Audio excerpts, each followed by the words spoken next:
In today's video, I'm going to be going over the differences between Knoxville and Chattanooga.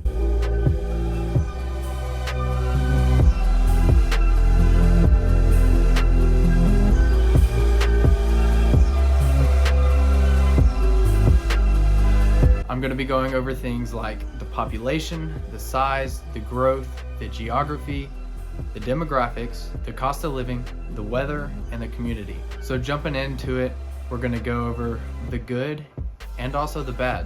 I personally have grown up in Knoxville. With that being said, let's jump right in.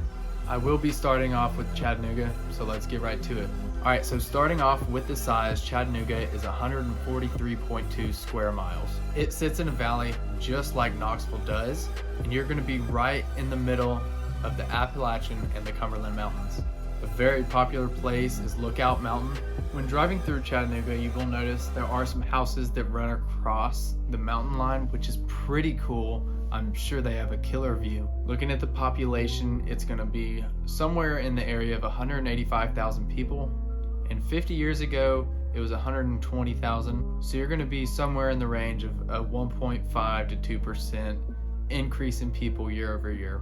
It's pretty trendy, outdoorsy, and just kind of has a hipster vibe to it. So with that being said, hiking is pretty popular. There's some pretty cool areas, and if you ever find yourself in Tennessee, you should definitely check it out. One thing I find pretty interesting about Chattanooga is that there are no chain restaurants. They're all locally owned and managed. Chattanooga has a very large aquarium, which is a pretty cool attraction that's very popular and a lot of people go to. Looking at the schooling, starting out with the top public schools in the area, you're going to be looking at Chattanooga High School, STEM, East Hamilton, Signal Mountain High School, and Soddy Daisy. Moving from there up to the universities, University of Tennessee at Chattanooga is going to be your largest college there, and that campus is conveniently located about 5 minutes of a walk from downtown. And then looking outside of that, you're about 20 minutes from the lake and the mountains to go hiking. Weather in East Tennessee, in my opinion, can get kind of annoying sometimes. In the summers, it does get pretty hot. I mean, we'll start to see temperatures up in the low hundreds at some point in the middle of summer. And then in the winter, it can get down into the teens. Looking into the spring, you're gonna have a lot of pollen falling and your allergies will kind of kick you in the teeth.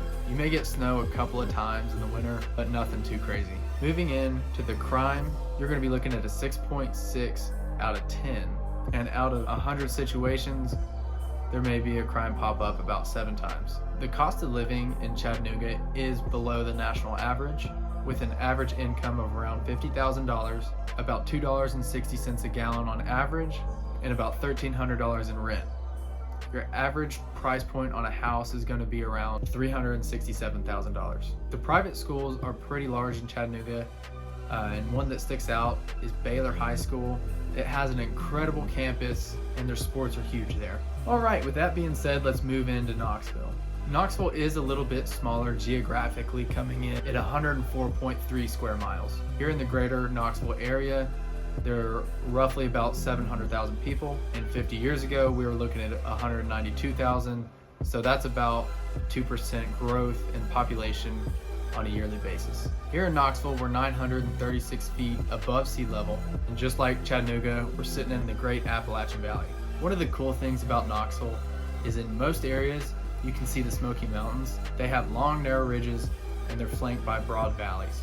They're known for holding off the weather, so we really don't get many tornadoes, and it holds off the snow, so it may snow twice. What's pretty cool about Knoxville is you're only about an hour from Gatlinburg and an hour from Pigeon Forge, which is a huge tourist attraction. Something that I would recommend doing is renting out a cabin in Gatlinburg and checking out the area, going through somewhere like Cades Cove, walking the Sky Bridge, and eating at some of the local restaurants. In Pigeon Forge, you have a huge tourist attraction. You have a lot of cool places you can go check out. They hold places like Wonderworks, the Titanic, wax museums, and is home of Dollywood and Dollywood Splash Country.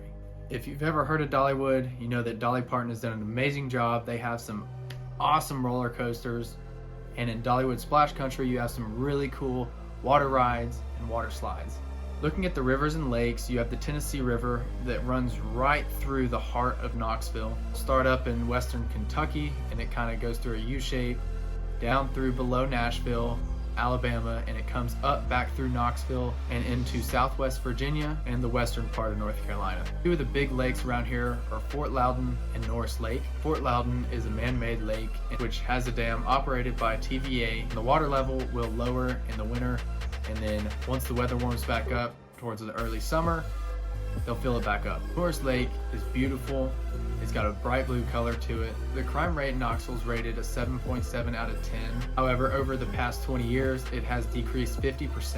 And personally speaking, I've grown up here my whole life. It's pretty tucked away. You don't really hear about it much. So it could be things in certain areas. Looking at the schooling system, some of the top public schools in Knoxville are going to be Maryville, Farragut, Bearden, West High School, Hardin Valley, STEM, and Oak Ridge. And looking at the largest university in Knoxville is the University of Tennessee of Knoxville, which is in the SEC and is nationally known for its sports. I would highly recommend checking out a UT football game if you're ever in town for the fall. You will see people in orange, and Neyland Stadium holds over 100,000 people, which when you hear Rocky Top chanting, it echoes through the stadium, and it's an awesome experience. Some of the other colleges around here are going to be South College, Pellissippi State Community College, and Roane State Community College. Just like Chattanooga, in the spring, the pollen falls and the allergies are crazy. It will get kind of humid, but it is something you get used to. Looking at the cost of living in Knoxville, we are 10 points below the national average. With an average salary